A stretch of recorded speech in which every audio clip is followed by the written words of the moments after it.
Dzīves virtuve. Jā, un mūsu viesis studijā ir psihoterapeits Andris Veselovskis. Un runāsim mēs par ķermeņa un psihes miedarbību. Tātad par emocijām, par fiziskām sāpēm, kas rodas mums galvā droši vien pašiem.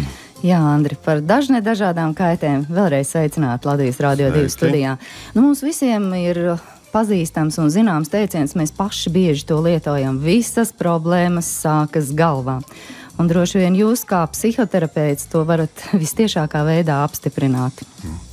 Nu jā, protams, galvā sākas gan veselība, gan slimība. Un vispirms ir kāds satraukums, nemieris, bažas, jā, piemēram, mazvērtības sajūta pusaudzim, kas liek uzpīpēt kopā ar citiem pusaudžiem, un pēc tam jau, ja viņš gadiem ir smēķējis, tad jau tas pārvēršas par plaušu vēzi vai miokarda infarktu 40 gados. Un tāpat, es domāju, mūsu vīrieši, kas nomirst 40, 50 gados, viņi ir kaut kā pārstresojušies, pārdeguši. Un tā programma, ka kaut kur jāskrien, kaut kas jāpanāk, ir galvā. Laicīgi nav pamanījuši šīs pārmaiņas, ka tomēr ķermenis, mēs jau nevaram dalīt mūsu fiziskā veselība un mūsu garīgā veselība. Jā. Cilvēks jau grozi kā grib ir viens veselums. Bet es saprotu, ka pēdējā laikā arī šīs kaitas, tāda lieta kā veģetatīvā disfunkcija, tā ir ļoti raksturīga mūsu paaudzei, mūsu laikmetam, mūsu cilvēkiem. Jā. Un caur to arī visas šīs fiziskās kaitas sāsinās, bet es saprotu, ka tā ir ļoti viltīga lieta, ka principā tas viss, kā jau mēs iepriekš runājam, sākas galvā, varbūt realitātei tā slimība nemaz nav. Kā tas ir, Andri? Jā, tā tad vispirms ir pārslodze prātā, jā, tā tad prāts netur slodzi, netur stresu. Un tad tā spriedze iet uz veģetatīvo nervu sistēmu. Un veģetatīvā nervu sistēma viņa pātrina sirdsdarbību, rada sirdsklauves, svīšanu, karstumu, augstumu un visdažādākās sāpes. Ja, tā saucamā veģetatīvā distonija, tas ir tā kā lampiņa, kas rāda, ka cilvēka prāts ir pārslogots. Un veģetatīvā distonija, tā ir neiroze. Tas ietilpst psihiatriskajā klasifikācijā, tā ir neiroze. Un viņa ir ārstējama ar psihoterapiju, ar dzīvesveida maiņu, ar uztveres maiņu. Vai tad var teikt, ka pie jums griežas cilvēki, kas jau ir lietojuši kaut kādus medikamentus, zāles, bijuši pie citiem speciālistiem un nav atraduši risinājumu? Jā, ir ļoti bieži atnāk, piemēram, cilvēks 2 gadus, viņš ir staigājis ar šo veģetodistoniju pie neirologiem, dziedniekiem, dažādākiem ārstiem, un viņš atnāk, ja tas ir jauns cilvēks, un, piemēram, tā distonija ir 2 gadi, tad tas ir diezgan ātri koriģējams, jā, tie var būt mēneši vai, gads 2. Bet, ja cilvēkam šī problēma ir 20, 30 gadus, tad ir ļoti grūti to izmainīt. Visa domāšana viņa ir iekārtota tā, lai slimotu, lai justos slikti. Varbūt, Andri, mums drusku plašāk jāpaskaidro klausītājiem par veģetatīvo nervu sistēmu, jo tur rodas šī distonija, tur ir tā sakna, varbūt tā vienkāršiem nemedicīniskiem terminiem. Parastiem cilvēkiem. Tā tad, piemēram, pirms, lai panāktu medījumu, jā, cilvēkam vispirms izdalās adrenalīns. Viņš iedomājās medījumu, viņam izdalās adrenalīns, asinsvadi sašaurinās, sirds sāk sisties, viņš var ātrāk paskriet, efektīvāk medīt.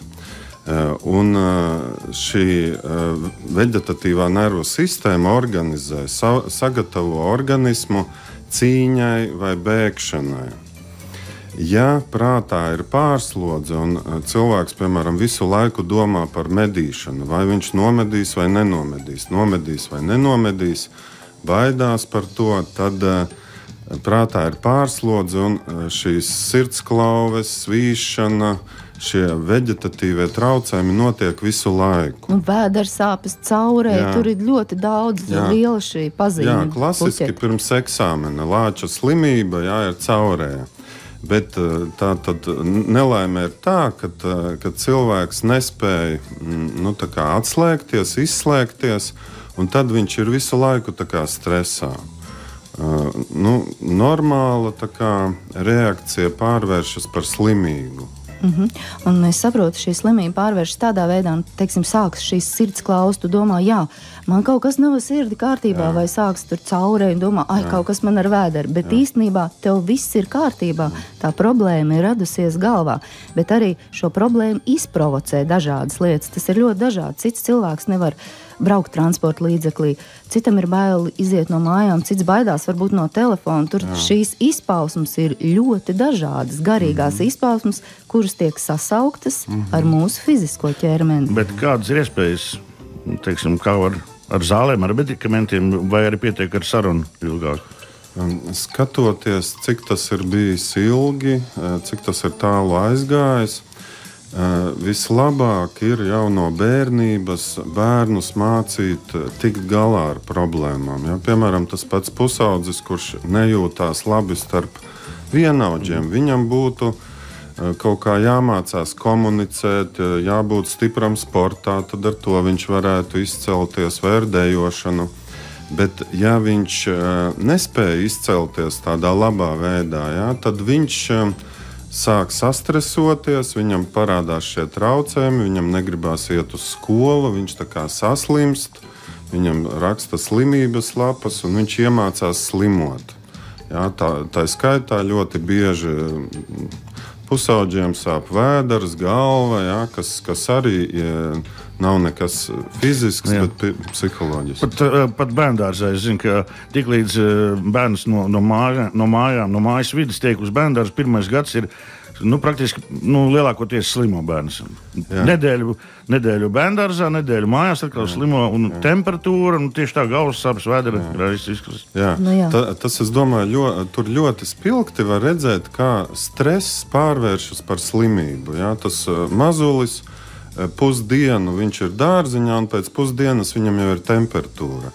Bet, ja viņš tiek sagatavots, vests pamazām, nevests ilgāk, piemēram, sāk vest 2 stundiņas, 3, 4 pusdienas, viņš jūtās droši, tad viņš neslimo. Ja prāts ir spējīgs tikt galā ar stresu, tad slimot nevajag. Principā jau vajadzētu būt tā, ka arī ģimenes ārsts redz šo problēmas cēloni un novirz pareizās sliedēs. Aizvien biežāk ģimenes ārsti iesaka, un aizvien biežāk cilvēki tam tic, bet nelaime ir tā, ka bieži ģimenes ārsti viņi saka, es tam cilvēkam pateicu, ka varētu aiziet pie psihoterapeita, bet tas cilvēks vispār pārstāja nākt. Vai viņš saka, ka es neesmu traks, es esmu normāls. Un, problēma ir, ka sabiedrībā vispār tiek noliegts, ka kaut kāda psiholoģiska labsajūta ir svarīga un ka tā varētu ietekmēt ķermeni. Un ir vieglāk domāt, ka man ir sirds slima, nekā ka es esmu satraucies. Un mūsu pastkastītē jau ir ieripojušas klausītāja vēstules. Raugi Jānis mums raksta: sakiet, kā pārvarēt trauksmi sabiedriskajā transportā, bezgaisa pilnā veikalā un liftā, jo parasti šī iemesli bieži provocē distonijas lēkmi. Un tā tiešām ir. Jā, ka ļoti svarīgi būtu saprast, kādā veidā cilvēka prātā trauksme krājas. Jo visdrīzāk satraukums, bailes jau ir krājušās varbūt gadiem ilgi. Varbūt, ka cilvēks netiek galā ar kādām konkrētām situācijām, ar autoritātēm, ar sievu. Un, to vajadzētu izpētīt un saprast. Un tad būtu jāmeklē veidi, kā būt stipram, kā tikt galā ar situācijām, kā spēt viņas risināt. Jo nav tādas vienas receptes, viena teikuma, ko es tagad pateiktu, un tas cilvēku atvieglotu. Katram tas darbojas individuāli, ir iespējams, bet tieši kā rīkoties šī rīcība, acīm redzot, Jāni interesē, teiksim, viņš ir šajā situācijā, viņam ir uznākusi šī trauksmes sajūta. Jā. Arī tur, es saprotu, ir dažādas rīcības iespējas, elpošanas vingrinājumi, kas tieši palīdz mazināt šo trauksmi, vai arī dažādi paņēmieni, kā savu prātu aizbīdīt prom no šīs trauksmes. Varbūt mīļotās mūzikas paklausīšanās, tu zini, jā, tev tas uzmundrina, patīk, palīdz. Kādas ir šīs iespējas? Pirmkārt, ir jāzina, ka šīs lēkmes, ka viņas nav dzīvībai bīstamas. Viņās var likties, kad nomirs vai sajuks prātā vai kaut kas notiks, bet nekas nenotiek. Jā, skaidri un gaiši sev jāpasaka, tas man neko nenodarīs. Es esmu stiprāks. Jā, es esmu stiprāks, es varu uztrenēties, to pārvarēt, es tikšu galā. Jā, tas ir viens. Un otrs, protams, ir jāmeklē savi resursi, jā, vai tā ir mūzika, kas patīk, vai atcerēties savu ģimeni, vai kā cilvēks ir sportojis. Un, protams, arī darīt šīs pozitīvās lietas dzīvē. Manas slimības sākās ar divu tuvu cilvēku zaudēšanu. Asinsspiediens vairs nebija normāls, biežas galvas sāpes, arī vēl mugura kļuva sāpīga. Ģimenes ārstēja stāstīja, pēc kā viss sākās. Viņi izrakstīja nosūtījumu pie neirologa. Tas man izrakstīja zāles ar nomierinošu iedarbību. Ar visām zālēm nekas nav mainījies. Tagad klausos un domāju, ka tas, ko sakāt, ir tā kā par mani. Žēl, ka nekāds nosūtījums pie psihiatra nav iespējams, jo valsts nedod atlaides. Laikam uzskata, ka tā nav klasiskā medicīna, bet šis pakalpojums ir dārgs, vismaz tā man teica. Dzidra mums tā raksta. Jā, taisnība, Dzidrai ir, nav valsts atlaides dotas, lai gan tas mūsuprāt ir ļoti aplami, īpaši mūsu laikā tas būtu ļoti, ļoti vajadzīgs un nepieciešams mūsu cilvēkiem. Jūs arī noteikti, Andri, to varat apliecināt. Jā, kad cilvēkiem tas ir ļoti vajadzīgs, un šajā gadījumā, piemēram, pēc akūta stresa tuvinieku zaudējumiem, tā palīdzība varētu būt diezgan ātra un efektīva. Un būtībā viņa var griezties arī krīžu centrā, un es domāju, ka tas arī var palīdzēt. Bet, protams, ka šī problēma reāli eksistē, jo cilvēkiem tas ir vajadzīgs, bet tas tiek tā kā noliegts, un varbūt visi tā kā kautrējās prasīt, jā, un teikt, ka mums to vajag un to risināt, bet es domāju, tas būtu ļoti labi. Un tas arī varētu mūsu nozari, psihoterapijas nozari attīstīt, jo mums jau arī trūkst resursu. Mēs mācāmies pie Rietuma Eiropas analītiķiem. Jā, gadus mācāties. Daudzus gadus un arī ļoti dārgi un par saviem līdzekļiem. Jā, protams, tas viss ir skaidrs. Jānis mums raksta 2 jautājumi viņam. Vai veģetatīvās distonijas lēkmes, elpas trūkums var būt cilvēkam guļot? Tas ir pa nakti, kad cilvēks ir aizmidis. Un vai šīs lēkmes var rasties arī, piemēram, vairākas dienas pēc stresa? Jā, kad gan viens variants ir iespējams, gan otrs. Un tas ir ļoti tipiski, ka naktī cilvēki raujās augšā un arī kādu brīdi pēc stresa parādās šīs lēkmes. Jā, tas nav tā, ka tūliņ bija stress un tagad man ir... Es domāju, ļoti dažādi. Tā kā nosēsties un krāties un dažādi. Dažādi, bet arī ļoti tipiski īsi, dažas dienas pēc. Jā, var tā būt. Jā, un vēl kādu vēstuli, vai ejot uz vizīti, var noskaidrot, kur radušās problēmas ar veselību. Kā tas notiek? Tās ir tikai sarunas, vai pēc tam ir kaut kādi ieteikumi, kas jādara? Jā, ja ir aizdomas par veselības problēmām, vispirms ir jāiet pie ģimenes ārsta un jāizmeklē ķermenis. Jo, ja cilvēks atnāk pie manis, piemēram, sāp galva, es nevaru konstatēt, vai tur ir asinsvadu izmaiņas vai audzējs. Ja viņš ir izgājis somatiskos ārstus, tad viņš nāk pie psihoterapeita un mēs meklējam tos cēloņus, kas, piemēram, rada galvas sāpes. Vai arī sirds klaus, ja cilvēkam ir sūdzības par šo orgānu, tad, ja ir visi izmeklējumi ir kārtībā un sūdzības vienalga paliek, tad ceļš pie jums. Tad mēs domājam, kas ir uz sirds, kas nospiež sirdi. Tā, Sandra mums raksta, vai ir iespējams pierakstīties pie Andra Veselovska sestdienās uz vizīti un cik tas arī maksātu? Sestdienās es nestrādāju. Cena ir šobrīd, ja tas ir vienreiz nedēļā, 35 eiro konsultācija. Ja biežāk, tad ir atlaides. Bet jūs konsultējat Rīgā? Rīgā, jā, šobrīd Rīgā strādā. Pēdējais jautājums no mūsu puses varētu būt par procentiem, mazliet par lūk, Latvijā pie ģimenes ārstiem gadā ir apmēram 7 miljoni vizīšu, un 60% gadījumu tomēr tiek noteikta psihoemocionālo traucējumu diagnoze. Vai tas neliecina par tādu diezgan traku stāvokli Latvijā? Jā, tas reāli ir tāds traks stāvoklis, kuru visi izliekās, ka neredz. Jā, tas tā kā ar tām Maksimas siju skrūvēm.